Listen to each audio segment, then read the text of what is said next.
Online classes में आप सभी का स्वागत है। ऑनलाइन क्लासेस की श्रृंखला में हम नेक्स्ट टॉपिक की ओर चलते हैं। इससे पूर्व हम 3 से 4 टॉपिक कर चुके हैं। राजस्थान का सामान्य ज्ञान, सामान्य परिचय, इसके बाद हम राजस्थान की स्थिति, विस्तार, आकार, आकृति, इसके बाद हमने चर्चा की राजस्थान के भौतिक प्रदेश और उसके बाद हमने करी थी राजस्थान के जलवायु प्रदेश। आगे चलते हैं हम अध्ययन की ओर और देखते हैं राजस्थान के भूगोल से। नेक्स्ट चैप्टर हम कृषि से उठाते हैं और उसमें देखते हैं राजस्थान की मृदाओं के बारे में पढ़ लेते हैं। राजस्थान की मृदा है, उसके बाद नेक्स्ट पढ़ेंगे राजस्थान की कृषि व कृषि फसलें और उसके साथ में राजस्थान की कृषि जलवायु प्रदेश।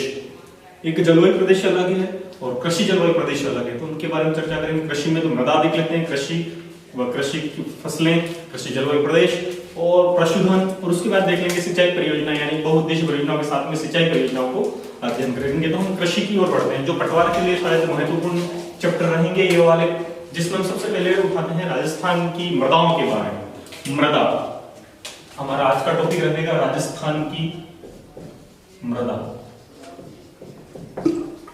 मृदा या मिट्टियां जिसको कहते हैं, क्या है? धरातल के ऊपर पाया जाने वाला असंगठित पदार्थ, धरातल के ऊपर पाया जाने वाला असंगठित पदार्थ जो वनस्पति को क्या प्रदान करे? पोषक तत्व प्रदान करे, उसे मिट्टियां कहा जाता है। तो धरातल पर पाया जाने वाला असंगठित पदार्थ, धरातल पर पाया जाने वाला असंगठित पदार्थ जो वनस्पति को क्या करे? पोषक तत्व प्रदान करे। अमेरिकी विद्वान के अनुसार उन्होंने कहा है कि धरातल पर पाया जाने वाला असंगठित पदार्थ जो मूल चट्टानों तथा वनस्पति से मिलकर बना हुआ पदार्थ क्या कहलाता है? मृदा कहलाता है। तो मृदा है वो धरातल पर पाया जाने वाला असंगठित पदार्थ है जो वनस्पति को क्या करता है? पोषक तत्व प्रदान करता है। इस पृथ्वी पर वनस्पति, जितनी भी वनस्पति पाई जाती है वो मृदा के कारण है। तो ये पृथ्वी की अमूल्य धरोहर है। वर्तमान में इससे बहुत सारी समस्या उत्पन्न हो गई है। हमने बहुत सारे इनमें रासायनिक तत्वों को मिलाने के कारण इसकी उर्वरकता निरंतर घटती जा रही है और अपघटन के कारकों के कारण वर्तमान में ये क्षय रोग, इसको मिट्टियों का क्षय रोग या रेंगती हुई मृत्यु कहा जाता है। तो इसके संबंध में हम बाद में चर्चा करेंगे। तो हम सामान्य अभी चर्चा कर रहे हैं मिट्टी। मृदा किसे कहते हैं? तो कौन सा पदार्थ? धरातल पर पाया जाने वाला कौन सा पदार्थ? असंगठित पदार्थ। असंगठित पदार्थ जो क्या करे? वनस्पति को क्या प्रदान करे? वनस्पति को पोषक तत्व प्रदान करे। वनस्पति को पोषक तत्व प्रदान करे, उसे क्या कहते हैं? हम मृदा कहते हैं। तो सामान्य यदि आप कोई कथन कारक जैसे प्रश्न आ जाए, रीट वगैरह एग्जाम दो, तो वहां पर प्रश्न आ जाए तो परिभाषा से आप उसको सोल्व कर सकते हैं। परिभाषा से उसको सोल्व कर सकते हैं। इससे पूर्व की रीट में जैसे प्रश्न पूछा गया था मृदाओं से लेकर 4 कारक थे मृदाओं से संबंधित, कौन सा कथन मृदा से संबंधित नहीं है, ऐसे प्रश्न थे। तो इस प्रकार के प्रश्न आए तो अगर परिभाषा याद है, धरातल पर यानी कि जमीन के ऊपर, वहां पर था गहराई में ह्यूमस पाया जाता है। धरातल, उसमें कथन था कि गहराई में क्या पाया जाता है? ह्यूमस। अभी हम ह्यूमस की बात करेंगे तो वो ऑप्शन गलत था उसमें। तो इस तरह के प्रश्न आए, परिभाषा से आप सोल्व कर सकते हो। धरातल पर पाया जाने वाला असंगठित पदार्थ जो वनस्पति को क्या प्रदान करता हो? पोषक तत्व प्रदान करता हो, वो क्या कहलाता है? मृदा कहलाती है। मृदा मुख्य रूप से, मृदा का संगठन देख लेते हैं। मृदा का संगठन, मृदा मुख्य रूप से 4 तत्वों से मिलकर बनती है। देखें मृदा में मुख्य रूप से क्या होता है? मुख्य रूप से खनिज होते हैं। मृदा में क्या होते हैं? खनिज, यानी कि मूल चट्टान के अवशेष होते हैं जिसमें बहुत सारे खनिज होते हैं। खनिज होते हैं, ये होते हैं 40 से 45% तक। ये रीट वगैरह एग्जाम देखेंगे, वहां पर चैप्टर होता है मृदा है, तो वहां से कोई प्रश्न पूछ ले। खनिज होते हैं 40 से 45%। नेक्स्ट उसमें ह्यूमस, या ह्यूमस को हम क्या कहते हैं? कार्बनिक पदार्थ। ह्यूमस या इसी को कहते हैं कार्बनिक पदार्थ। आपने पर्यावरण वगैरह पढ़ा हो, पर्यावरण पारिस्थितिकी तंत्र, तो उसमें एक पदार्थ होता है। अभी हम चर्चा करते हैं ह्यूमस क्या है। ह्यूमस या कार्बनिक पदार्थ, इसकी मात्रा होती है 5 से 10%। 5 से 10%। नेक्स्ट इसमें जल, 25% तक इसमें क्या होता है? जल होता है। और 25% क्या होता है? इसमें वायु होती है। तो इस प्रकार 100% आपसे एग्जाम में अगर कोई कथन आ जाए मृदा के संगठन गठन से लेकर, तो आपको ध्यान रखना है खनिज, ह्यूमस, कार्बनिक पदार्थ, जल और वायु।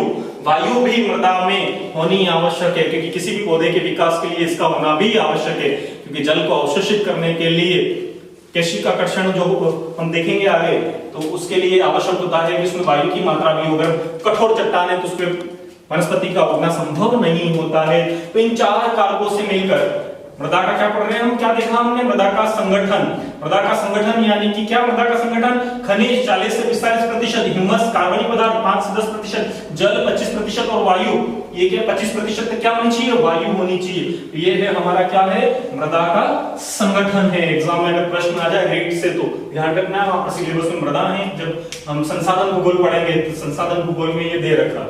और मृदा कहते हैं किसे है, तो धरातल पर पाए जाने वाला असंगठित पदार्थ जो वनस्पति को क्या करे, पोषक तत्व प्रदान करे। ये याद रखेंगे तो आप कथन कारक प्रश्न को आसानी से सोल्व कर देंगे, परिभाषा याद है तो। दूसरा हमने देखा मृदा का संगठन, मृदा किनसे मिलकर बनती है, खनिज, ह्यूमस, जल और वायु।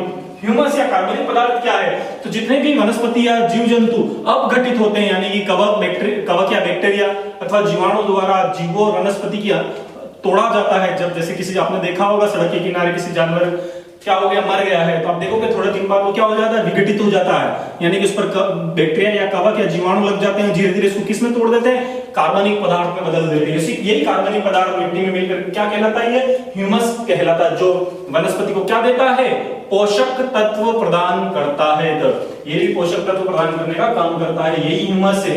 ह्यूमस की मात्रा अच्छी होगी, मिट्टी तो कैसी होती है, उपजाऊ होती है। इसलिए तो हम सड़े गले वनस्पति गोबर वगैरह मिलाते हैं, ये सब क्या है, कार्बनिक पदार्थ है।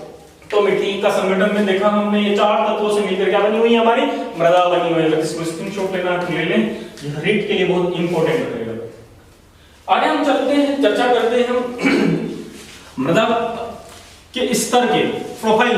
मृदा का स्तर होता है धरातल से लेकर गहराई तक में।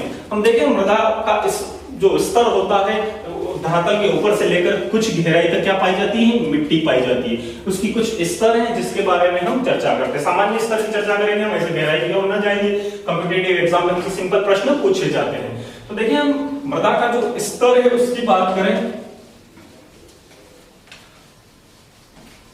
सबसे ऊपरी स्तर होता है इसे मृदा का जो पहली लेयर होती है धरातल पर, मृदा का ऊपरी स्तर, ये ऊपरी स्तर होता है जिसको कहते हैं हम ए। पहला स्तर जो होता है ए, इस ए के भी बहुत सारे भाग हैं, ये तो आपको इतना नहीं जाना, ज्योग्राफी में देखे तो ए A1 A2 और A3 इतने स्तर होते हैं ए मृदा में, ये मृदा के स्तर होते हैं। ये जो ऊपरी स्तर है मृदा का सबसे फर्स्ट ए ऊपरी स्तर है। इस ऊपरी स्तर से ही प्रश्न पूछा गया था, इसमें ह्यूमस की मात्रा, क्योंकि वनस्पति और सड़े गले जो पदार्थ होते हैं वो सब कौन से स्तर में पाए जाते हैं, ऊपरी स्तर में पाए जाते हैं। तो ह्यूमस की मात्रा कौन से परत में पाई जाती है, ऊपरी स्तर में ही पाई जाती है, दूसरे स्तर में, बी स्तर में नहीं पाई जाती है। तो ह्यूमस की मात्रा किस स्तर में पाई जाती है, ऊपरी स्तर में पाई जाती है। जो अधिकांश वनस्पति की जड़ें किस स्तर तक पाई जाती है, ऊपरी स्तर तक, लगभग ये 8 फीट गहराई तक पाई जाती है, 8 फीट गहराई तक पाई जाती है। अधिकांश वनस्पति के जो जड़ें होती हैं वो ऊपरी स्तर में ही पाई जाती हैं। पोषक तत्व होते हैं, जिस पोषक तत्व वो सभी इसी में ज्यादा होते हैं। ह्यूमस की मात्रा भी सर्वाधिक इसी स्तर में पाई जाती है। किस स्तर में, ए स्तर में। इनों में अलग अलग चीजें हैं लेकिन आपको इतना नहीं जाना है।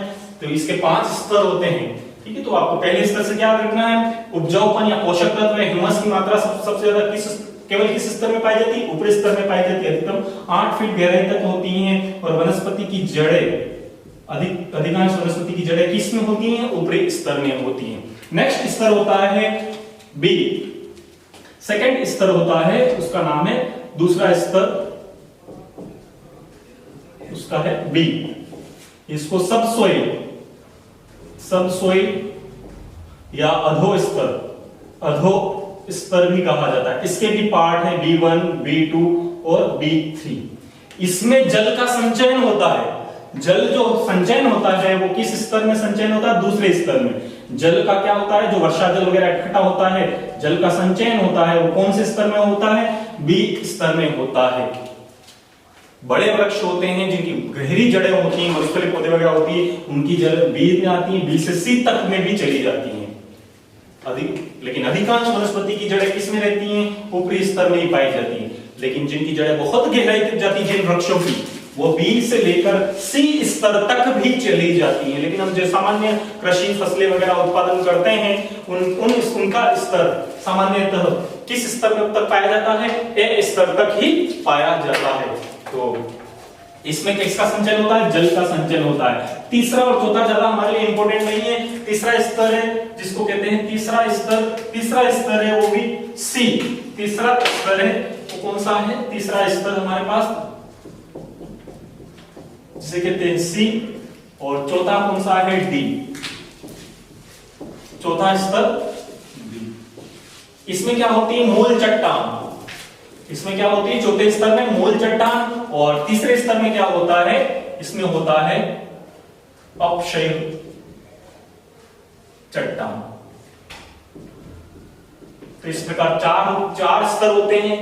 आपके लिए इतना ही काफी है। पहला स्तर ही अगर आपको पता लगे तो ठीक है, चारों स्तर तो ठीक है। आप कोई ज्योग्राफी से संबंधित कोई प्रश्न दे, बड़ा कोई प्रश्न दे तो आरएस मेंस वगैरह प्री मेंस दे तो कोई काम नहीं।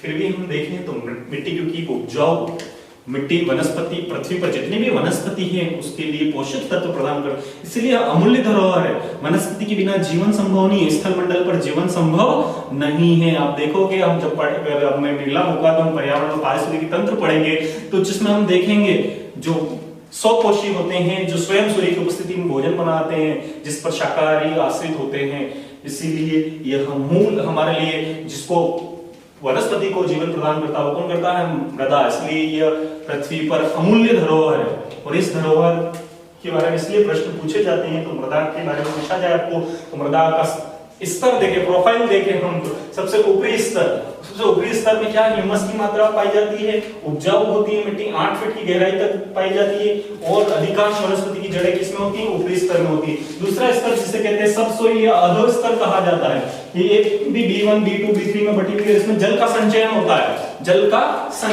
है। तीसरा स्तर होता है जहां पर अपक्षयी चट्टान पाई जाती है, और चौथे स्तर में मूल चट्टान पाई जाती है। चौथा स्तर सबसे निचला स्तर होता है जिसमें मूल चट्टान पाई जाती है। इसके ऊपर वाले में क्या होता है? चट्टान बिखरी हुई अवस्था में होती है। अपक्षय होना यानी कि भौतिक, रासायनिक या जैविक कारकों के माध्यम से चट्टान अपने स्थान पर ही क्या हो जाती है? चटक जाती है, दरारें पड़ जाती है। इसको क्या कहते हैं? इस क्रिया को अपक्षय कहते हैं। तो चट्टान तो नीचे मूल चट्टान है, उसके ऊपर ही उसी चट्टान का क्या हो गया? टुकड़े वाले भाग पाए जाते हैं। ये वो कौन से स्तर में पाए जाते हैं? हमारे सी में, तीसरे स्तर में पाए जाते हैं। आपको पूछ ले अपक्षयी चट्टान पाई जाती है, किस स्तर में पाई जाती है? तो तीसरे स्तर में पाई जाती है। और चौथे स्तर में क्या पाई जाती है? मूल चट्टान। तो मिट्टियों में भी देखेंगे हम, जो मिट्टियां हैं एक तो मूल मिट्टियां पाई जाती हैं, जैसे काली मिट्टी वाले क्षेत्र में हमें मूल मिट्टी मिलती है, नीचे काली मिट्टी का पथ चट्टान होगी और इसी के ऊपर काली मिट्टी का क्षेत्र होगा। कुछ मिट्टियां होती है जो बहकर एक स्थान से दूसरे स्थान चली जाती है, जैसे जलोढ़ मिट्टी, तो उन क्षेत्रों में जाकर नीचे ढूंढोगे तो आपको मूल चट्टान नहीं मिलेगी, क्योंकि वो कहीं से बहकर आई है। तो वहां पर भी मृदा दो प्रकार की होती है, एक होती है अपने स्थान पर पाई जाने वाली मूल चट्टान से बनने वाली मूल मिट्टियां, और एक दूसरी बहकर दूसरे स्थान पर जाने वाली मिट्टियां। तो जहां पर मूल चट्टान, ज्यादातर जो मिट्टियां होती है उनका गुण है वो मूल चट्टानों पर आधारित होता है। मूल चट्टान यानी कि धरातल में पाई जाने वाली, चौथे स्तर में मूल चट्टान पाई जाती है, तीसरे स्तर में अपक्षयित चट्टान पाई जाती है। मूल चट्टान का ऊपरी भाग जो अपक्षयित हो चुका है, तीसरे में उससे थोड़ा बड़ा कण होते हैं, और ऊपर एकदम बारीक मृदा होती है। ऊपर वाली मृदा में किसकी मात्रा होती है? ह्यूमस की मात्रा सर्वाधिक होती है, जो क्या करती है? वनस्पति को पोषक तत्व प्रदान करती है। अधिकांश वनस्पति की जड़ें ऊपरी भाग में पाई जाती हैं। दूसरे स्तर में गहराई वाले वनस्पति जिनकी जड़ें बहुत गहरी जाती है वो दूसरी और तीसरे स्तर तक, अंतिम रूप से तीसरे स्तर तक पहुंचेंगी, चौथे स्तर में नहीं पहुंचेंगी, क्योंकि चौथे स्तर में क्या है? संगठित चट्टान है, मूल चट्टान है। ठीक है, तो इस तरह के। और दूसरे स्तर में जल का क्या होता है? संचयन होता है। एग्जाम में अगर लेंदी प्रश्न आ जाए कथन कारक, तो दूसरे स्तर में क्या होता है? जल का संचयन होता है। पहले स्तर से तो जल बहकर नीचे चला जाता है। आपने देखा होगा बरसात के समय में मिट्टी सूख जाती है, लेकिन अंदर से नीचे से क्या होती है? गहरी होती। तो नीचे जल का संचयन किस स्तर में होता है? दूसरे स्तर में होता है। ये इंपॉर्टेंट रहेगा मुख्य रूप से रीट के लिए। रीट में क्योंकि संसाधन भूगोल में मिट्टियां दे रखी हैं, सिलेबस में मिट्टियां ऐड है, और इससे पूर्व वाले रीट में एक प्रश्न ऐसा आ चुका है, लेंदी प्रश्न आ चुका है कि मृदा से संबंधित, निम्न में से मृदा से संबंधित कथन असत्य है। ऐसे प्रश्न आए वहां पर, ये आपके लिए इंपॉर्टेंट रहेगा। तो हमने सबसे पहले देखा हमने मृदा किससे कहते हैं, दूसरा हमने किसकी चर्चा की? दूसरा हमने चर्चा की मृदा के बाद में मृदा के गठन के बारे में। हमने देखा 40 से 45% क्या होते हैं? खनिज होते हैं। 5 से 10% क्या होते हैं? ह्यूमस या कार्बनिक पदार्थ होते हैं। नेक्स्ट हमने देखा 25% क्या होता है? जल होता है। 25% क्या होती है? वायु होती है। बहुत सौ पे लगेगा कि वायु भी मिट्टी का कारक है। जो तो अब संगठन पढ़े या गठन पढ़े तो वहां ऑब्जेक्टिव टाइप प्रश्न है तो शायद आप गलत कर रहे हैं उसको, तो ध्यान रखना है ये 4 तत्वों से मिलकर क्या बनी हुई है? मिट्टी बनी हुई है, मृदा बनी हुई है। अब हम चलते हैं, ये सामान्य परिचय था मृदा से लेकर, अगर कोई रीट में या ऐसा लेंथी प्रश्न आ गया। अब हम देखते हैं राजस्थान की मृदाओं के बारे में चर्चा करते हैं। राजस्थान की मृदा के बारे में, राजस्थान की मृदा को देखें, जो हमारा एक दो तीन तरीके से देख लेंगे हम। देखिए सबसे पहले राजस्थान की मृदाओं की चर्चा करें तो 11th क्लास की बुक में राजस्थान की मिट्टियों को 6 भागों में बांटा गया। कृषि विभाग द्वारा राजस्थान की मिट्टियों को 14 भागों में बांट गया, तो इसकी चर्चा कर लेते हैं। पहले देख लेते हैं राजस्थान की मृदा, जो 11th की बुक है हमारा आरबीएससी की, उस बुक में 11th की जो भूगोल है, उस भूगोल में, उस भौतिक भूगोल की किताब है, उसके पीछे जो राजस्थान के 2-3 चैप्टर दे रखे हैं जिसमें राजस्थान की मृदाओं का उल्लेख करता है, जिसमें राजस्थान की मृदा को 6 भागों में बांटा गया है।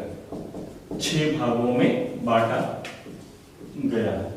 तो आपसे प्रश्न पूछा जाए तो राजस्थान की मिट्टी को कितने भागों में बांटा गया है, तो अगर ऑप्शन में 6 है तो कितने भागों में बांटा गया है? 6 भागों में।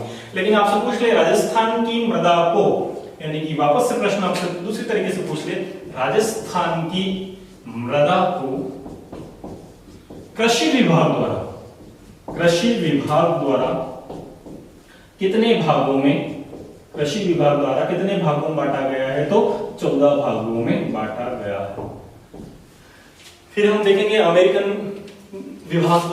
द्वारा कृषि के जो वैज्ञानिक नाम है उनके बारे में भी चर्चा करेंगे। जैसे आप पढ़ोगे एंटीसोल्स, एरिडसोल्स, उसके बारे में पढ़ेंगे। मरुद्भिद मृदा या जिलोफाइट मरुद्भिद होती वनस्पति, उनके बारे में चर्चा कर लेंगे। इसके साथ या प्राकृतिक वनस्पति में चर्चा कर लेंगे। तो एक बार हम इनके बारे में देख लेते हैं। राजस्थान की मृदा को जो 6 भागों में बांटा गया उसकी चर्चा करते हैं, उसी पर बाद में देखेंगे 14 भाग। तो आपको सामान्य प्रश्न पूछ ले, राजस्थान की मृदा को कितने भागों में बांटा गया है? तो 6 भागों में बांटा गया। दूसरा आपसे पूछ ले कि राजस्थान की मृदा को कृषि विभाग द्वारा, एग्जाम में लिखा हुआ है कृषि विभाग द्वारा और आप वहां पर ऑप्शन में 6 भी है, तो फिर आप 6 करके आओगे तो ऑप्शन सही नहीं माना जाएगा। पूरा लिखा हुआ है कृषि विभाग द्वारा, तो कितने भागों में बांटा गया है? 14 भागों में बांटा गया है, जिसके बारे में पढ़ेंगे। साइरोजेक्स या सिरोनज्म, रेवेरिना, कैल्शी ब्राउन मरुस्थलीय कैल्शी ब्राउन मृदा, कैल्शी ब्राउन मरुस्थलीय मृदा, पर्वतीय मृदा, नवीन भूरी मृदा, नवीन जलोढ़ मृदा, इस प्रकार की लाल लोमी मृदा, लाल मृदा। इस प्रकार से राजस्थान की मिट्टी को कितने भागों में बांटा गया है? 14 भागों में बांटा गया है। तो उसकी चर्चा भी हम आगे करेंगे। अभी हम किसके बारे में पढ़ रहे हैं? राजस्थान की मृदा को 6 भागों में बांटा गया है, जो 11th की बुक में है, उसके बारे में हम चर्चा करते हैं। 6 भागों में जो राजस्थान की मिट्टियों को बांटा गया उसको हम पहले मानचित्र में देख लेते हैं। इससे आपको क्या पता चल जाएगा? स्थान के बारे में पता चल जाएगा, कौन सी मृदा कहां पर पाई जाती है।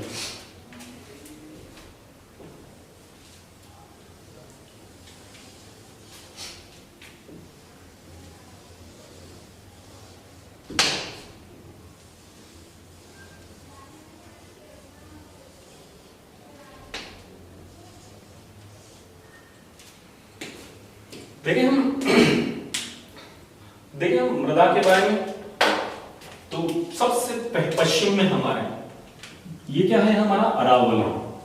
सबसे पश्चिम में यहां पर जो मृदा पाई जाती है, जिसमें दे रखा है 11th की बुक में, हम क्या पढ़ रहे हैं? राजस्थान की मृदा।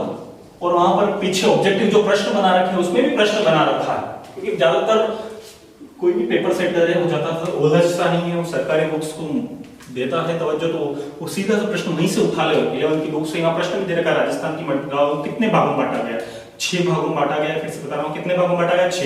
लेकिन आपसे प्रश्न पूछा जाता है कि राजस्थान की मृदा को कृषि विभाग द्वारा कितने भागों में बांटा है? तो 14 भागों में बांटा है। दोनों ही याद रखने हैं। राजस्थान की मृदा और हम कितने भागों में पढ़ रहे हैं? 6 भाग। सबसे पहला जो पश्चिम का भाग है, इस पश्चिम के भाग को कौन सी मृदा कहते हैं?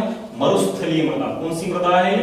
मरुस्थलीय मृदा। इसके बारे में हम चर्चा करेंगे, जिसको रेतीली, बलुई, बहुत सारे एंटीसोल्स या एरिडसोल्स मृदा, इसके बारे में हम चर्चा करेंगे। अरावली के समान ऊपरी भाग में तो नहीं पाई जाएगी, लेकिन अरावली के समानांतर जिलों में अजमेर से लेकर जयपुर आगे वाले जो निकटवर्ती राजसमंद और इन जिलों में जो मृदा पाई जाती है, इसको कहा है इन्होंने पीली भूरी मृदा या पीली लाल मृदा। मृदा को उन्होंने क्या नाम दिया है? पीली लाल मृदा। किताबों में, दूसरी किताबों में पीली भूरी भूरी यानी लगभग मिश्रित मृदा होती है, जिसके लोग ऑक्साइड के क्या होते हैं, घुल जाते हैं वर्षा के कारण, इसलिए उसका रंग कैसा हो जाता है? भूरा हो जाता है। अरावली में देखोगे कैसी मिट्टी मिलेगी? लाल मिट्टी मिलेगी, तो बह कर आती है तो उसका रंग कैसा हो जाता है? पीला भूरा हो जाता है। इसलिए इसी को मिट्टी को क्या कहते हैं? पीली भूरी मृदा भी कहते हैं। तो ये पीली लाल मृदा है वो अरावली के समानांतर जिलों में मिलती है। कहां पर मिलती है? अरावली के समानांतर जिलों में मिलती है। नेक्स्ट उन्होंने बांटा है यहाँ पर जो उदयपुर जिले में हमने पढ़ा था, अरावली का सबसे ज्यादा विस्तार कहां पर? उदयपुर जिले में। उदयपुर और भीलवाड़ा में इन्होंने जिस मृदा को, जिसको हम लाल मिट्टी पढ़ते हैं, उसको उन्होंने कौन सी मिट्टी बोल रखा है? लेटेराइट मृदा बोला है। कौन सी मिट्टी बोला है? लेटेराइट मृदा। सामान्यतः लेटेराइट मृदा है वो सर्वाधिक वर्षा वाले क्षेत्रों में मिलती है, सर्वाधिक वर्षा वाले क्षेत्रों में मिलती है, देश में सबसे ज्यादा केरल में मिलती है। लेकिन हमारे यहाँ पर भी इन्होंने इस किताब में इस मिट्टी को क्या नाम दिया है? लेटेराइट मृदा। यदि आप जब पूछ ले लेटेराइट मृदा किस जिले में पाई जाती है, निश्चित वहां पर ऑप्शन में क्या होगा? उदयपुर जिला होगा। तो हमारे यहाँ की जो अधिक वर्षा वाले क्षेत्रों में से सामान्यतः पाई जाती है, लेकिन हमारे यहाँ पर इस किताब में दे रखा है लेटेराइट मृदा कौन से क्षेत्र में? उदयपुर भीलवाड़ा क्षेत्र में। कौन सी मृदा दे रखी है? लेटेराइट मृदा, जिसी को हम क्या कहते हैं? लाल मृदा कहते हैं। तो अभी हम उस किताब की चर्चा कर रहे हैं, उसमें क्या क्या दे रखा है? तो मरुस्थलीय मृदा, यहाँ पर लेटेराइट मृदा, यहाँ पर पीली लाल मृदा, यहाँ पर लाल व काली मृदा, लाल व काली मृदा। कौन सा? दक्षिण जिला बांसवाड़ा, डूंगरपुर, प्रतापगढ़ के मध्य में कौन सी मृदा दे रखी है? लाल काली मृदा, जिसको हमने लाल लोमी मृदा भी कहा है। तो लाल व काली मृदा मिक्स मिश्रित मृदा है, लाल काली। और इधर वाली को उन्होंने क्या कहा है? काली मृदा। और यहाँ पर कौन सी मिट्टी बताइए? कछारी मृदा। वही कछारी या ऐसी को क्या कहते हैं? कछारी मिट्टी कहें या ऐसी को क्या कहें हम? जलोढ़ मृदा। तो इस प्रकार से इसी को हमने क्या कहा है? जलोढ़ या कछारी मिट्टी। तो इस प्रकार देखें राजस्थान की मिट्टियों को कितने भागों में बांटा हुआ है? 6 भागों में बांटा हुआ है। यदि वहां से प्रश्न उठाता है तो देखो उस किताब से उठाता है, राजस्थान की जो आरबीएससी किताबों से उठाता है यदि प्रश्न, तो हमसे पूछा जाए 6 भागों में बांटा है। क्षेत्र को लेकर तो आपको जिले पता होना चाहिए। हमारे पूरे पश्चिम में हमने 12 जिले पढ़े हैं। मरुस्थलीय जिलों में कौन सी मृदा है? मरुस्थलीय मृदा पाई जाती है। फिर देखें हम अरावली में जो उदयपुर भीलवाड़ा वाली जो हमने लाल मिट्टी पढ़ी है, हमने पढ़ेंगे भी सही इस मिट्टी को। कौन सी मिट्टी है? इस वाले उदयपुर जिले में कौन सी मिट्टी पाई जाती है? लाल मिट्टी। लेटेराइट मृदा ही कौन सी मिट्टी है? लाल मृदा है। तो इस वाले क्षेत्र को लाल मृदा, लेटेराइट मृदा। ये कौन से जिला है? तो यहाँ पर कौन सा जिला याद रखना है आपको? ऑप्शन में होगा तो उदयपुर में निश्चित मिलेगा आपको, उदयपुर, भीलवाड़ा और चित्तौड़गढ़ का। लेकिन मुख्य रूप से जिला कौन सा आएगा आपके लिए? उदयपुर, उदयपुर, भीलवाड़ा और चित्तौड़गढ़ जिले में। ये वाली मिट्टी की बात करें पीली लाल मृदा, तो राजसमंद से शुरुआत होती है। राजसमंद, अजमेर, सवाई माधोपुर, करौली तक इसके विस्तार किसके? बनास नदी के सहारे इन जिलों में ये पाई जाती है। कौन सी? पीली लाल मृदा। अरावली के समानांतर कौन सी मिट्टी पाई जाती है? तो पीली लाल मृदा, या इसी को कहते हैं पीली भूरी मृदा। यही मृदा सेम पीली भूरी मृदा है। किसकी बात कर रहे हैं हम? ये पूरी मृदा है पीली भूरी मृदा। मूल मुख्य रूप से कहां पर पाई जाती है? राजसमंद, भीलवाड़ा के कुछ भाग में, भीलवाड़ा, अजमेर, सवाई माधोपुर, करौली, इन जिलों में पीली लाल मृदा या पीली भूरी मृदा पाई जाती है। नेक्स्ट बात करें, ये जो हमारा क्षेत्र है यहाँ पर कौन सी मिट्टी पाई जाती है? काली मिट्टी पाई जाती है। ये कौन सा है? वही हमारा हमने पढ़ा था प्रारंभ में, आड़ोती का पठार या दक्षिण पूर्वी पठार या मालवा का पठार। यहाँ पर कौन सी मृदा है? काली मृदा। और हमारे जो पूर्वी जिले हैं, अलवर, भरतपुर, ये कछारी मिट्टी है। यहाँ से लेकर ये सब शुरुआत हो जाती है, यहाँ से लेकर इन क्षेत्रों में पाई जाती है। श्री गंगानगर, उसमें दे रखे हैं श्री गंगानगर, हनुमानगढ़, चूरू के ऊपरी भाग में चूरू, सीकर, फिर यहाँ पर अलवर, भरतपुर, धौलपुर, दौसा, इन पूर्वी जिलों में कौन सी मिट्टी पाई जाती है? तो जलोढ़ मृदा या ऐसी मृदा को क्या कहते हैं? कछारी मृदा कहा जाता है। और इन जिलों में मरुस्थलीय मिट्टी पाई जाती है, जो पूर्णतः मरुस्थलीय। जैसलमेर है, यहाँ पर जिला हमको आपने पहले ही जिले याद कर लिए, मैंने पहले ही कहा था। जैसलमेर है, बाड़मेर है, जालोर है, पाली है, जोधपुर है, बीकानेर है, नागौर का भाग है। इन जिलों में कौन सी मृदा पाई जाती है? तो यहाँ पर मुख्य रूप से झुंझुनू वाला है, सीकर का आधा भाग है। ये झुंझुनू सीकर में भी कौन सी मिट्टी पाई जाएगी? या मरुस्थलीय मृदा पाई जाएगी। तो इस प्रकार यह राजस्थान की क्या है? 6 प्रकार की मिट्टियां। अब मिट्टी की विशेषताओं का अध्ययन करेंगे। पहले आपसे क्षेत्र या ऐसा कोई सामान्य प्रश्न पूछा जाए उसको याद रखने के लिए यही बनाया मैंने। अब हम इनकी विशेषता एक एक को पढ़ेंगे। अभी हमने सामान्य रूप से यहाँ पर आपको क्या याद रखना, कौन सी मिट्टी कहाँ पर पाई जाती है, ऐसा प्रश्न आया और वो इन बुक से उठाया, तो वहां से के लिए प्रश्न है। आप देखें, मरुस्थलीय मृदा देखी हमने, लेटेराइट मृदा देखी हमने, लाल काली मृदा देखी, काली मृदा देखी, पीली लाल मृदा देखी, कछारी मृदा देखी। तो इस प्रकार 6 मिट्टियां और उनके स्थान आपसे जिले से संबंध पूछ ले तो आपको उसको बताना है। आगे चर्चा करते हैं, हम एक एक मिट्टी को देखते हैं। हम सबसे पहले देखते हैं राज्य की पश्चिमी भाग में पाई जाने वाली मरुस्थलीय मृदा की चर्चा करते हैं। मरुस्थलीय मृदा मरुस्थलीय जिलों में पाई जाती है। हमने पढ़ा था 50 सेंटीमीटर से जो पश्चिम में जो जिले हैं, जो मरुस्थलीय जिले हैं, इन मिट्टियों की चर्चा करते हैं। यहाँ पर कणों का आकार बहुत बड़ा होता है। मरुस्थलीय मृदा का रेतीली बलुई मृदा कहा जाता है। एक एक मिट्टी की चर्चा करते हैं। सबसे पहले हम मिट्टियों, यदि आपको स्क्रीनशॉट लेना है तो ले लें।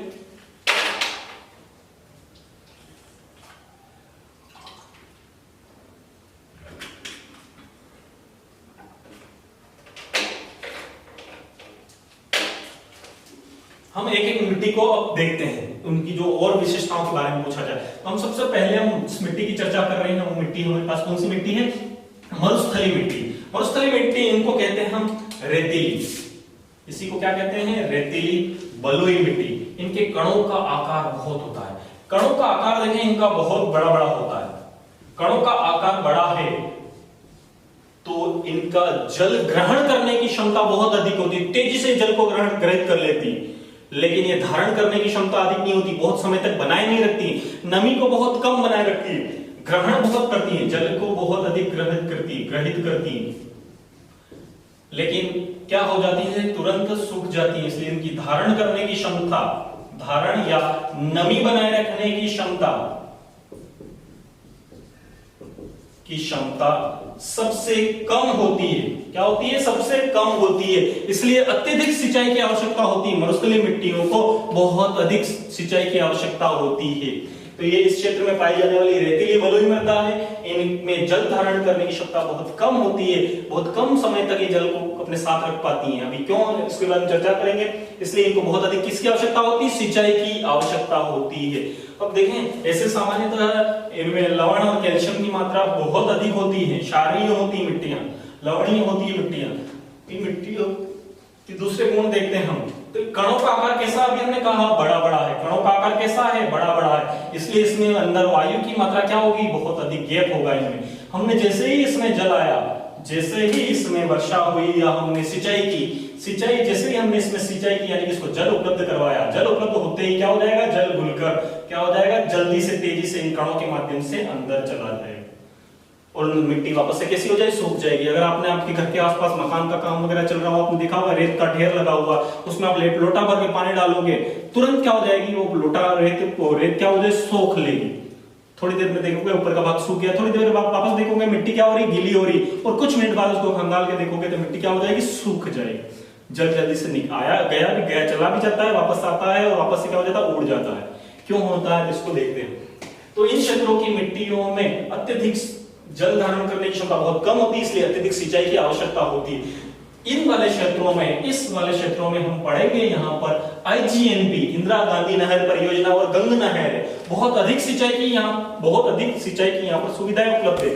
तो यहाँ पर सामान्यतः सिंचाई की जाती है। सिंचाई वाले क्षेत्रों में बहुत अधिक सिंचाई करने के कारण अब क्या होता है?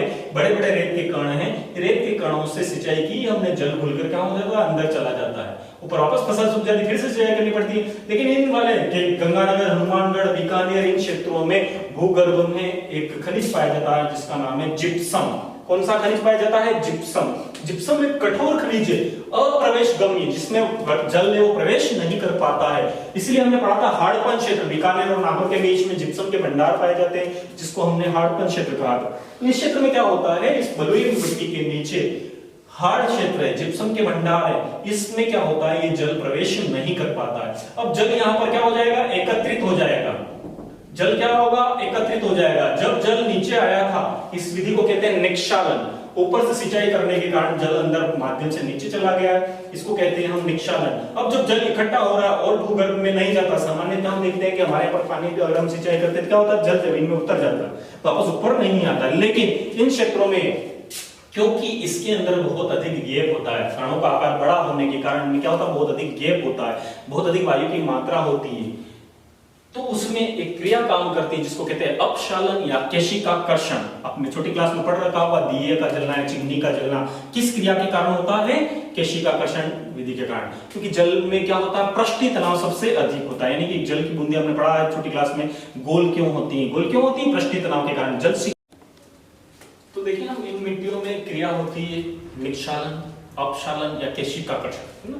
हमसे उनसे प्रश्न कैसे पूछे जाते हैं मिट्टियों से लेकर जो आरएस प्री वगैरह में जो पूछे जाते हैं उसकी चर्चा भी हो जाएगी साथ में। और छोटे एग्जाम्स में पटवारी वगैरह में भी ये प्रश्न पूछे जा सकते हैं। पटवारी का मुख्य विभाग ही कृषि से संबंधित होता है, इसलिए प्रश्नों को पूछा जा सकता है। तो हम चर्चा कर रहे हैं गहराई से थोड़ी सी, है ना। सामान्य से प्रश्न छोटे एग्जाम्स में तो न पूछे पर फिर भी पूछ ले। हम चाहते हैं कि कोई भी प्रश्न हम पढ़े और उससे बाहर न 100% हम हमारा दें, क्योंकि सफलता प्राप्त करने के लिए कोई शॉर्ट ट्रिक्स नहीं है। मुझसे कहते हैं कि सर आप शॉर्ट ट्रिक्स बनाएं, ये बनाएं, शॉर्ट ट्रिक्स होती ही नहीं है। शॉर्ट ट्रिक्स बनाना मतलब अपने माइंड दिमाग को संकीर्ण करना। आपकी आदत पड़ जाएगी शॉर्ट करने की। आजकल के जो पेपर होते हैं ना वो इस तरीके के होते हैं कि आप शॉर्ट ट्रिक्स बनाकर उसको सॉल्व नहीं कर सकते। कुछ कर सकते हैं जो सामान्य होते हैं तो वो सब करेंगे। सभी प्रश्नों को सॉल्व करना है आपको, अच्छी तरीके से आपके ज्ञान को बढ़ाना है, तो शॉर्ट ट्रिक्स होती ही नहीं है। समझ ले, किसी भी चीज की शॉर्ट ट्रिक्स नहीं बनानी। आप एक विषय में बनाएंगे तो आपकी आदत पड़ जाएगी, दूसरे विषय में बनानी, तीसरे विषय, सबकी शॉर्ट ट्रिक्स बनाएंगे आप तो शायद सफल हो पाए। मुझे नहीं लगता है कि सफलता प्राप्त करने के लिए कोई शॉर्ट ट्रिक्स होती है। शॉर्ट ट्रिक्स आपको कभी भी सफलता की ओर नहीं ले जाएगी। ले भी जाएंगी तो आप शायद आगे जिस विभाग में जा रहे हैं वहां पर सफल हो या ना हो। तो हमें शॉर्ट ट्रिक्स पर नहीं जाना है, हमें गहराई से संपूर्ण कुछ भी नहीं है, सामान्य ही तो ज्ञान है। हमसे क्या पूछ रहा है? राजस्थान का सामान्य ज्ञान, राजस्थान का सामान्य भूगोल पढ़ना है, सामान्य लोक कला संस्कृति जो उसके बारे में हम जिस क्षेत्र में रहते हैं उसके बारे में। सभी हम राजस्थान के निवासी हैं तो राजस्थान में हम कार्य करने वाले हैं, राजस्थान से हमारा भविष्य, तो निश्चित इसके बारे में हमें जानना चाहिए। उसी प्रकार भारत का भूगोल भी पता होना चाहिए, हम इस देश के विश्व के बारे में भी हमें पता होना चाहिए, क्योंकि हम जहाँ निवास कर रहे हैं उसके बारे में हमें ज्ञात होना चाहिए। तो इसी श्रृंखला में हम वापस आते हैं अपने टॉपिक पर। हम देख रहे थे कि बड़े बड़े कण होने के कारण इस क्षेत्र में सिंचाई की अत्यधिक आवश्यकता होती है। यहाँ पर सिंचाई की सुविधा भी उपलब्ध करा दी हमने, आईजीएनपी नहर, गंद नहर। जब सिंचाई करते हैं तो जल निक्षालन से जल गहराई में चला जाता है। उसके बाद में क्योंकि भूगर्भ में जिप्सम का भंडार है, ये अप्रवेशगम्य भाग है। अप्रवेशगम्य भाग होने के कारण जल इसमें प्रवेश नहीं करता है। कौन सा खनिज? जिप्सम, जिस कारण यहाँ पर जल रुक जाता है और ये वापस से जल ऊपर चलता है। ऊपर क्यों चलता है? क्योंकि इसमें कणों का आकार बड़ा है। आपने देखा होगा यदि आप एक रुई को तेल में डालते हैं तो रुई क्या करती है? उस तेल को क्या करती है? अवशोषित करती है। उसी प्रकार अगर आप उस रुई को अगर पानी वाले में डालोगे तुरंत बहुत जल्दी क्या कर देगी? रुई क्या करेगी? अवशोषित करने के लिए रुई तुरंत क्या हो जाएगी? गीली हो जाएगी। आप रुई का एक लंबा सा भाग लेंगे, थोड़ा सा दबाएंगे तो आप देखोगे आपके हाथ तक गीला हो जाएगा। रुई ने क्या किया? जल को अवशोषित किया है। तो केशाकर्षण विधि के माध्यम से, क्योंकि इसमें बहुत अधिक गैप है, गैप होने के कारण वो रुई के ऊपर धीरे धीरे पृष्ठीय तनाव के कारण जल सिकुड़ता हुआ कहाँ जाता है? ऊपर आ जाता है। इसी को कहते हैं केशाकर्षण या इसी को कहते हैं अपशालन। तो केशाकर्षण विधि के द्वारा यहाँ पर एकत्रित जल क्या होगा? वापस ऊपर आ जाता है। ऊपर आने पर या तो ये जल इस क्षेत्र में भरा रह जाएगा अगर तापमान कम है, तो नहर के आसपास तो ये जल भरा रह जाता है। जल भरा रह जाता है, इसी को कहते हैं सेम समस्या। इसीलिए प्रश्न पूछा जाता है आईजीएनपी के पास में कौन सी समस्या पाई जाती है? सेम समस्या पाई जाती है। सेम समस्या क्या है? जल भराव। कौन सी समस्या है? जल भराव की समस्या है। तो जल भराव आईजीएनपी कौन से क्षेत्र में? आईजीएनपी यानी कि इंदिरा गांधी नहर परियोजना के आसपास में जल भराव की समस्या पाई जाती है, जिसको हम कौन सी समस्या कहते हैं? सेम समस्या। तो सेम समस्या किसके कारण होती है? अपशालन। वहां पर ऑप्शन होंगे, अपशालन भी हो सकता है, वहां पर ऑप्शन हो सकता है निक्षालन, या ऑप्शन हो सकता है केशिकाकर्षण। तो केशिकाकर्षण, अपशालन या निक्षालन क्रिया के कारण इस क्षेत्र में जल भरा रहता है, जिसको हम क्या कहते हैं? सेम समस्या कहते हैं। जो नीदरलैंड के सहयोग से हम क्या कर रहे हैं? यहाँ पर सुधार के कार्यक्रम, जल बाहर निकालने के प्रोग्राम चलाए जा रहे हैं। तो सेम समस्या कहाँ, सेम समस्या क्यों होती है? तो आपको समझ में भी आ गया होगा कि अपशालन, निक्षालन, अपशालन या केशिकाकर्षण के कारण कौन से क्षेत्र में? आईजीएनपी के क्षेत्र में, यानी गंगानगर, हनुमानगढ़ और बीकानेर के क्षेत्र में। जब हम पढ़ेंगे तो यहाँ ये जिले सिंचाई ज्यादा प्राप्त करते थे, इन जिले क्षेत्रों में ये समस्या पाई जाती है। क्यों? क्योंकि बहुत अधिक सिंचाई की आवश्यकता होती है। जब सिंचाई करते हैं जल हम दिखता नहीं है, लेकिन वापस से जल ऊपर आ जाता है और फिर भरा रहता है। यहाँ पर ये समस्या पाई जाती है। अब देखें इसी में एक और समस्या होती है, जब जल ऊपर से नीचे की ओर जाएगा तो जल में कौन सी विशेषता होती है, घुलनशील की विशेषता होती है। ये अनेक पदार्थों को क्या घोलता है, घोल लेता है और जल्दी से क्या घुल जाता है। घर पे भी देखा होगा नमक होता है वो जल्दी से क्या हो जाता है, घुल जाता है। तो कैल्शियम की मात्रा इन क्षेत्रों में ज्यादा पाई जाती है। कैल्शियम है वो क्या होता है, इन जल के साथ आता है तब भी घुल जाता है, वापस जाएगा तब कैल्शियम क्या होगा, इसमें घुलकर ऊपर वापस जल के साथ में घुलकर ऊपर आता है। जब जल के साथ ऊपर घुलकर आता है जल तो क्या हो जाता है, वाष्पीकृत हो जाता है। लेकिन ये लवण की कैल्शियम की मात्रा इसके साथ में मिल जाती है। कैल्शियम की मात्रा मिलने के कारण ही यहाँ पर इसकी इन मिट्टियों में कौन सी समस्या पाई जाती है, क्षारीयता की समस्या पाई जाती है। तो इन क्षेत्रों में आईजीएनपी क्षेत्रों में यानी गंगानगर, हनुमानगढ़, बीकानेर में अत्यधिक सिंचाई के कारण कौन सी समस्या पाई जाती है, मिट्टी में क्षारीयता की समस्या पाई जाती है। और क्षारीयता की समस्या और कौन सी समस्या पाई जाती है, सेम समस्या दोनों ही किसके कारण होती है, तो अपक्षालन, निक्षालन या केशाकर्षण विधि के द्वारा के कारण पाई जाती है। कैसा भी प्रश्न हो तो शायद आप सोल्व कर देंगे। कथन कारक आए तो कौन सी क्षेत्र को लेकर, ये आईजीएनपी के क्षेत्र को लेकर, इंदिरा गांधी नहर परियोजना से लेकर अगर प्रश्न आ गया मिट्टियों से संबंधित, तो मिट्टियों में दो तरह की समस्या इस क्षेत्र की, एक सेम समस्या जल भराव की समस्या सेम समस्या कहलाती है, और मिट्टियों में जो क्षारीयता की मात्रा पाई जाती है दोनों ही किस कारण होती हैं, तो निक्षालन, अपक्षालन या केशिकाकर्षण विधि के कारण पाई जाती हैं। क्षारीयता और अम्लीयता के बाद हम लास्ट में चर्चा करेंगे मिट्टियां, उदासीन मिट्टियां कृषि के लिए उपयुक्त होती है जिनका मान 6.5 से लेकर 7.5 तक होता है या 7 के आसपास होता है। जिन मिट्टियों का मान वो कैसी होती है, उदासीन मिट्टियां होती है। और कृषि के लिए उपयुक्त मिट्टी कौन सी होती है, उदासीन होती है। कुछ फसलों के लिए है, जैसे चाय की फसल के लिए अम्लीय मिट्टी अच्छी होती, लेकिन हमसे राजस्थान से संबंधित नहीं है, तो हमारे लिए जो उपयुक्त है कृषि फसलों के लिए, वनस्पति के लिए उपयुक्त मिट्टी कौन सी होती है, उदासीन मिट्टी होती है, जिसका मान है, पीएच मान है वो कितना होना चाहिए, 7 के आसपास होना चाहिए। यदि 7 से अधिक पीएच मान है तो मिट्टी कैसी होगी, क्षारीय होगी, और 7 से कम है तो मिट्टी कैसी होगी, अम्लीय होगी। यदि मिट्टियां अम्लीय हैं तो भी उपचार करके हमको उदासीन करना पड़ेगा, और मिट्टी क्षारीय है तो भी इसका उपचार करके हमें मिट्टी कैसी करनी पड़ेगी, उदासीन करनी होगी। तो ही वहां पर क्या उगेगी, फसलें या वनस्पति उगेगी। तो हम देखेंगे इसके उपचार और उनके बारे में देखेंगे। अम्लीय मिट्टियां होंगी तो हम क्या डालेंगे, चूना पत्थर है, रॉक फॉस्फेट डालेंगे। यदि मिट्टियां क्षारीय है तो उसमें किसका छिड़काव करते हैं, हम जिप्सम का करते हैं। हमारे यहाँ पर जहाँ गंगानगर वगैरह में ग्वार जाता होता है तो ग्वार के डंठलों को जमीन में गाड़ दिया जाता है। यहाँ पर एक डेचा नामक घास खरपतवार होता है, इसको जमीन में गाड़ दिया जाता है, जिससे मिट्टी क्या हो जाती है, वापस से उदासीन हो जाती है। ये मिट्टियों के उपचार है, जिसके बारे में हम और आगे भी चर्चा करेंगे जब मिट्टियों से संबंधित पढ़ेंगे हम। मृदा स्वास्थ्य कार्ड योजना, मिट्टी की क्षय रोग प्रदन मृत्यु के बारे में जब चर्चा करेंगे लास्ट में, तब हम इसकी चर्चा और कर लेंगे। अभी हम मिट्टियों के सामान्य परिचय पढ़ रहे थे, तो हमने देखा कि यहाँ पर मरुस्थलीय मृदा पढ़ रहे हैं, जिसको कहते हैं रेतीली बलुई मृदा कहते हैं। और रेतीली बलुई मृदा में हमने क्या देखा, रेतीली बलुई मृदा के कण बड़े बड़े होने के कारण इनमें जल धारण करने की क्षमता बहुत कम होती, बहुत कम समय तक नमी बनाए रखती, अत्यधिक सिंचाई की आवश्यकता होती है। इन्हीं क्षेत्रों में निक्षालन, अपक्षालन या केशाकर्षण विधि के कारण सेम समस्या व क्षारीयता की समस्या पाई जाती है। इन मिट्टियों में देखें तो श्री गंगानगर में जो मिट्टियां पाई जाती हैं, जो कृषि विभाग ने जो बांटे हैं, इसी कृषि विभाग ने इसको साइरोजेक्स या इसी को कहते हैं सिरोनज्म कहा, और इसी मृदा को इन्होंने रेवेलिना कहा। अभी देखा होगा अपने गत पेपरों में दोनों ये प्रश्न ऐसे आ चुके हैं। तो साइरोजेक्स मृदा कहां पाई जाती है, सिरोनज्म मृदा कहां पर पाई जाती है, तो कहां पर पाई जाती है, श्री गंगानगर में। या रेवेलिना मृदा कहां पर पाई जाती है, तो जिला स्पेशल दे रखा होगा गंगानगर में। प्रश्नों को घुमा फिरा कर भी पूछा जा सकता है, कृषि जलवायु प्रदेश से भी जोड़कर पूछा जा सकता है। तो हम जब आगे कृषि जलवायु प्रदेश पढ़ेंगे तब इन मिट्टियों को वापस से जोड़कर हम वहां पर भी फिर से देखेंगे। तो यहाँ पर श्री गंगानगर में जो कृषि विभाग ने बांटी, इसको क्या कहा है, साइरोजेक्स और सिरोनज्म कहा। जबकि कृषि विभाग ने ही बीकानेर में क्योंकि किसकी मात्रा ज्यादा है, जिप्सम की मात्रा ज्यादा है, इसीलिए इस मृदा को क्या कहा है, जिप्सीफेरस मृदा। अभी तक एग्जाम्स में पूछा नहीं गया है, तो आपसे पूछ ले, जिप्सीफेरस मृदा पाई जाती है, कृषि विभाग की बात कर रहे हैं, तो जिप्सीफेरस मृदा कहां पर है, बीकानेर जिले में। कौन सी मृदा पाई जाती है, जिप्सीफेरस मृदा पाई जाती है। इसी क्षेत्र में जैसलमेर जोधपुर वाले क्षेत्रों में ही इस मृदा को कहा है कैल्शी ब्राउन मरुस्थलीय मृदा।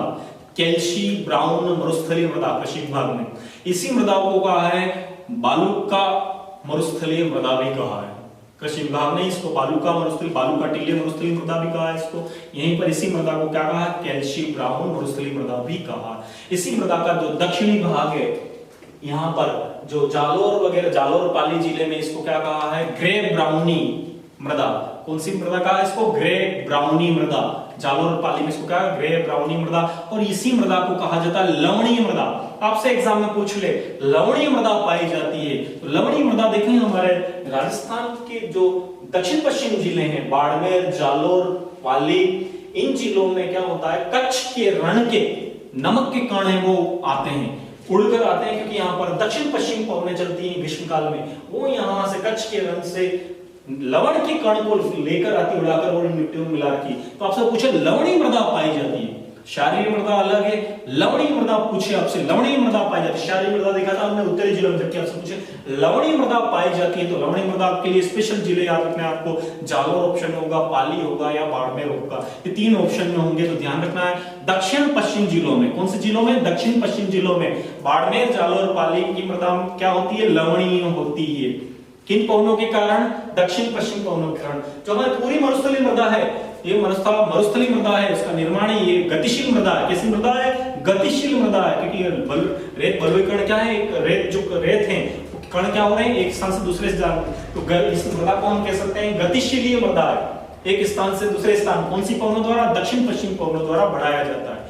और यही मृदा में अगर हमसे लवणीय मृदा पूछे तो आपको ध्यान रखना है दक्षिण पश्चिम जिले या फिर स्पेशल जिले हैं तो बाड़मेर, जालोर और पाली। और कथन कारक जैसे आरएस प्री वगैरह में अगर बड़े प्रश्न आए तो क्यों है कथन आया, उसका कारक आया, और ये दोनों सही है, कथन कारक सही है, सब पूछा जाए तो ये मृदा लवणीय मृदा। और किसके कारण लवणीय है, क्योंकि कच्छ के रण के जो लवण है वो किसके साथ उड़कर आते हैं, घुलकर नहीं उड़कर आते हैं, किसके साथ, दक्षिण पश्चिम पवनों के माध्यम से। इस प्रकार यहाँ पर हमने चर्चा की, हमने राजस्थान की मरुस्थलीय मृदा के बारे में, मरुस्थलीय मृदा की विशेषताओं के बारे में हमने देखा। यह मृदा कैसी मृदा है, गतिशील मृदा है, रेतीली बलुई है, इसमें कैल्शियम की मात्रा सर्वाधिक होती है, जबकि इसमें नाइट्रोजन है, फास्फोरस है, ह्यूमस है, इनकी मात्रा बहुत कम होती है। लेकिन इसको अगर सिंचाई की सुविधा मिले तो निश्चित यह भी कैसी मिट्टी है, उपजाऊ मिट्टी है। जो देखते हैं हम गंगानगर वगैरह हमारे यहाँ पर हनुमानगढ़, ये भी रेतीली बलुई मिट्टी के, लेकिन फिर भी कैसे हैं, उपजाऊ क्षेत्र है। तो इस मिट्टी को यदि जल मिले तो ये भी कैसी हो सकती है, उपजाऊ मृदा हो सकती है। नेक्स्ट देखें इस मिट्टी को देखें एंटीसोल्स या एरिड सोल, जो अमेरिकन नाम है उसके अनुसार क्या कहा जाता है, एंटीसोल्स। जो हमारे पश्चिमी जिलों में इस मृदा को एक कहा जाता है एंटीसोल्स, और मरुस्थलीय मृदा को भी इसमें क्या कहा जाता है, एरिड सोल्स। दोनों में से एक नाम दे सकते हैं आपको, एंटीसोल्स या एरिड सोल्स। तो एंटीसोल्स जहां पर सूक्ष्म वनस्पति पाई जाती है इसको कहा जाता है एंटीसोल्स, और इसी मृदा को क्या कहा जाता है, एरिड सोल्स। एरिड तो आप रेत से अनुमान लगाकर कर रहे हैं, इसलिए प्रश्न पूछा जाए आपको पश्चिमी मरुस्थल में पाई जाने वाली मृदा को कहा जाता है, अमेरिकन नाम या ऐसा कुछ वैज्ञानिक नाम, तो कौन सी मृदा, एंटीसोल्स। तो एरिड सोल्स या एंटीसोल्स आपको मिल जाए तो एरिड सोल्स आए तो शायद लगभग आप सब कर देंगे, लेकिन एंटीसोल्स आए तो ध्यान रखना इसको क्या कहा जाता है, एंटीसोल्स या एरिड सोल्स मृदा कहा जाता है। तो इस प्रकार हमने कौन से राजस्थान की बात की, पश्चिमी राजस्थान की मृदाओं के बारे में चर्चा की, उसके गुणों को लेकर, उसकी विशेषताओं को लेकर हमने चर्चा की।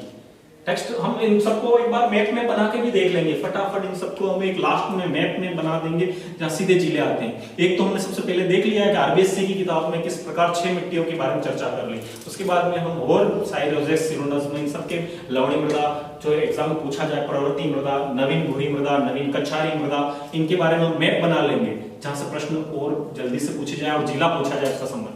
अभी हम गुणों के बारे में ज्यादा से ज्यादा चर्चा कर रहे हैं। अब देखते हैं हम नेक्स्ट हमारा आता है पीली भूरी मृदा या पीली लाल मृदा।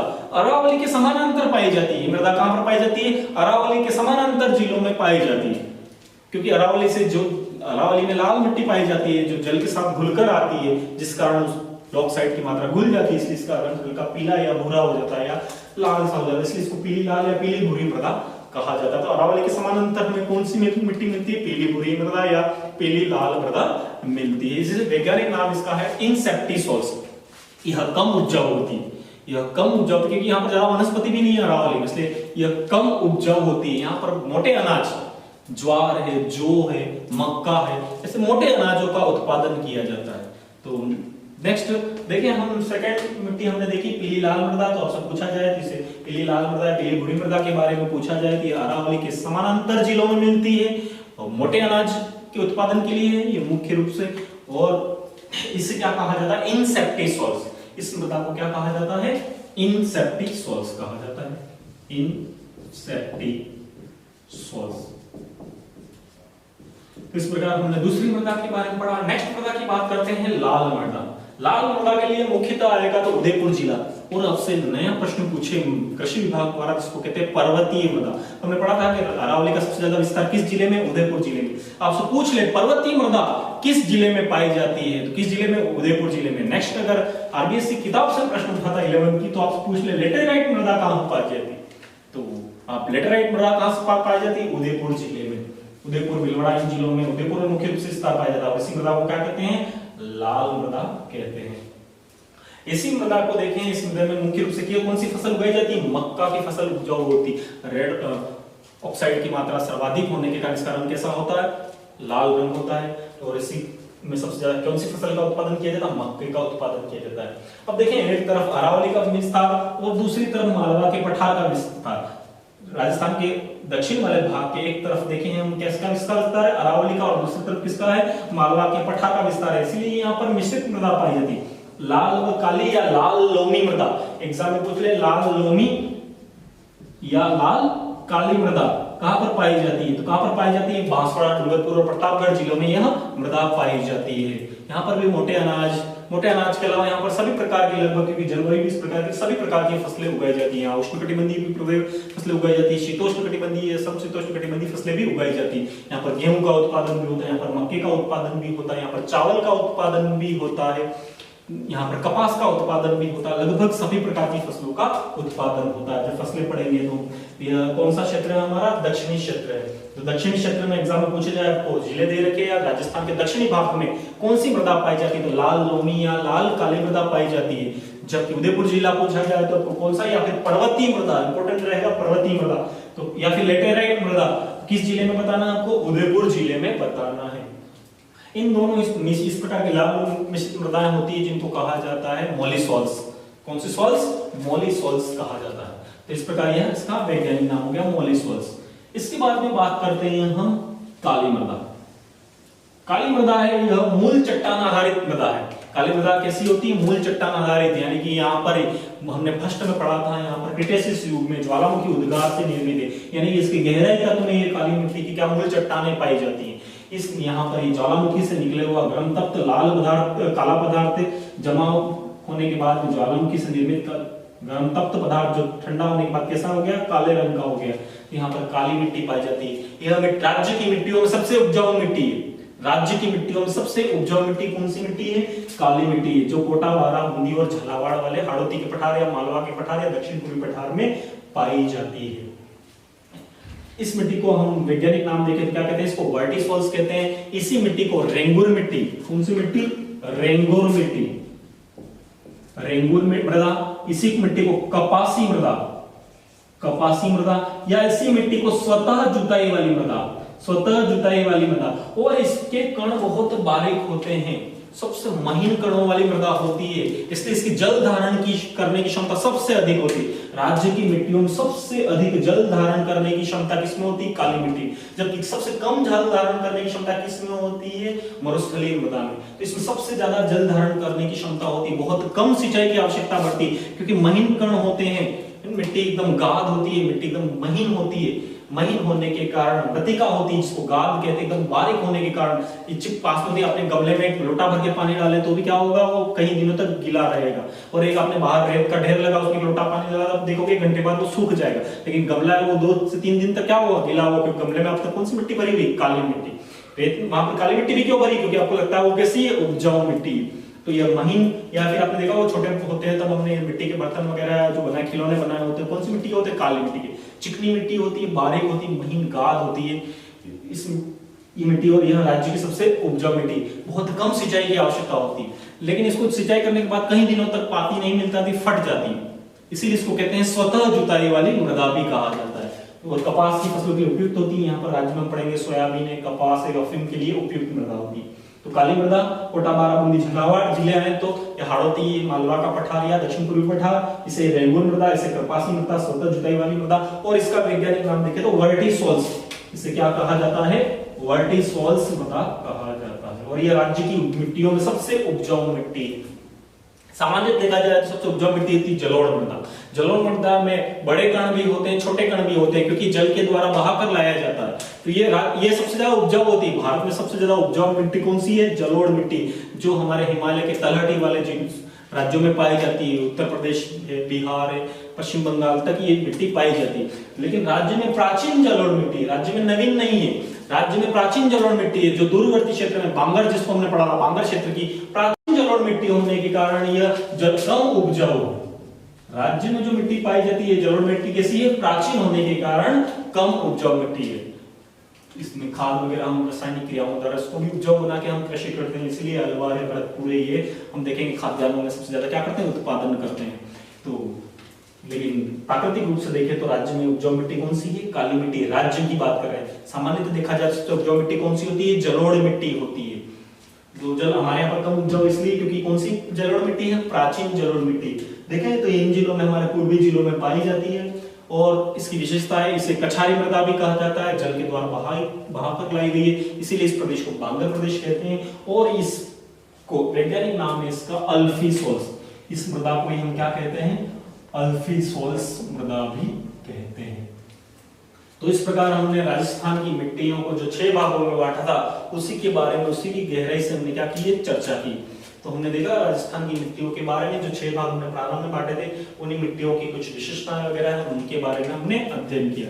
हमने देखा राजस्थान में पश्चिम में मरुस्थलीय मृदा, जिसको रेतीली बलुई मृदा भी कहा है। हमने लाल मृदा, जिसको लेटराइट मृदा, लाल और काली या लाल लोमी दक्षिण में, अरावली के समानांतर इंसेप्टिसोल्स, जिसे पीली लाल मृदा या पीली भूरी मृदा, पूर्वी भाग, दक्षिण पूर्वी भाग में काली मृदा, और राज्य के पूर्व भाग में कौन सी मृदा? जलोढ़ मृदा। इस प्रकार हमने राज्य की 6 मृदाएं को अध्ययन किया है और कुछ विशेषताएं थी उसके बारे में अध्ययन किया। हम आगे मानचित्र के माध्यम से देखेंगे। जो कृषि विभाग ने बांटे उसमें 14 में याद रखना, बस इतना याद रखना, कृषि विभाग में कितने भागों में बांटा है? 14 भागों में बांटा है। कुछ मुख्य भाग है, जैसे उसमें बांटा हुआ पर्वतीय मृदा, उसमें बांटा साइरोजेक्स, सिरोनज्म, या उसमें जिप्सीफेरस मृदा, कैल्शियम ब्राउनी मृदा, या इस प्रकार के जो ऑप्शन दे रखे हैं जहां से प्रश्न जिप्सीफेरस मृदा या नवीन भूरी मृदा, उस प्रकार का ऑप्शन है जहां से सीधे प्रश्न पूछे जाएंगे, उसके बारे में चर्चा करेंगे। वो चर्चा करते हैं और उसके बाद हम देखते हैं और मृदाओं से संबंधित क्या क्या हमारे कार्यक्रम है।